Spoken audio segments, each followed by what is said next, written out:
আসসালামু আলাইকুম। আজকে আমি যে মেডিসিনটি নিয়ে আপনাদের সামনে হাজির হয়েছি সেটার নাম হলো জেমিসেপ সাসপেনশন বা সিরাপ, যার মধ্যে রয়েছে সেফিক্সিম ট্রাইহেড্রেট প্রতি 5 মিলি অর্থাৎ 1 চামচ রয়েছে 100 মিলিগ্রাম সেফিক্সিম ট্রাইহেড্রেট, যেটি পপুলার ফার্মাসিউটিক্যালস লিমিটেডের একটি ঔষধ। আজকে আমরা এই ভিডিওতে জেমিসেপ সাসপেনশন বা সিরাপ সম্পর্কে বিস্তারিত আলোচনা করব। তো প্রথমে এখন দেখে নেওয়া যাক জেমিসেপ সাসপেনশন বা সিরাপটি মূলত কী কী রোগে কাজ করে থাকে। এটি বাচ্চাদের একটি অ্যান্টিবায়োটিক। বাচ্চাদের বয়স, যাদের বয়স 6 মাস থেকে 12 বছর 10 বছর পর্যন্ত তাদের জন্য খুবই কার্যকারী একটি অ্যান্টিবায়োটিক হচ্ছে জেমিসেপ সাসপেনশন বা সিরাপ, যেটি বাচ্চাদের অস্থির মূত্রনালীর সংক্রমণ, মাথা প্রসাবে জ্বালা পড়া, প্রসাবের রাস্তায় চুলকানো, বিভিন্ন ধরনের ইনফেকশন প্রসাবের এই সকল রোগগুলোর জন্য এটা খুবই কার্যকারী এবং ভালো কাজ করে থাকে।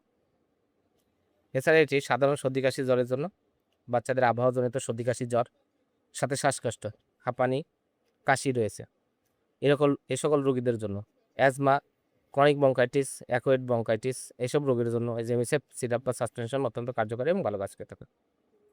এছাড়া এটি অস্টিল গনোরিয়া রোগের জন্য ভালো কাজ করে থাকে। এবার আসুন দেখে তাদের মাত্রা ও সেবনবিধি কি। সাধারণত চিকিৎসার সময়কাল 7 দিন, তবে রোগের তীব্রতা অনুযায়ী 14 দিন পর্যন্ত ব্যবহার করা যেতে পারে।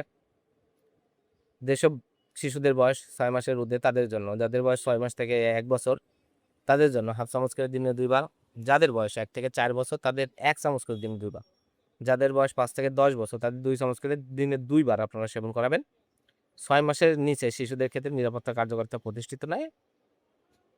আর টাইফয়েড জ্বরের ক্ষেত্রে এবং প্যারাটাইফয়েড জ্বরের ক্ষেত্রে 10 মিলিগ্রাম পার কেজি দিনে হিসাবে 14 দিন পর্যন্ত এটি ব্যবহার করা যায়। এবার আসুন দেখে নেওয়া যাক এর পার্শ্ব প্রতিক্রিয়া কি। ওষুধটি সাধারণত খুবই সুসহনীয়, তবে সচরাচর দৃষ্ট পার্শ্ব প্রতিক্রিয়া হচ্ছে ডায়রিয়া, মলের ধরন পরিবর্তন, যা সাধারণত উচ্চমাত্রা সেবনে হয়ে থাকে। আর ডায়রিয়া গুরুতর হলে ওষুধ সেবন বন্ধ করলেই ওষুধটি ভালো হয়ে যায়। ধন্যবাদ আমার ভিডিওটি দেখার জন্য। পরবর্তী ভিডিও পেতে আমার চ্যানেলটিকে সাবস্ক্রাইব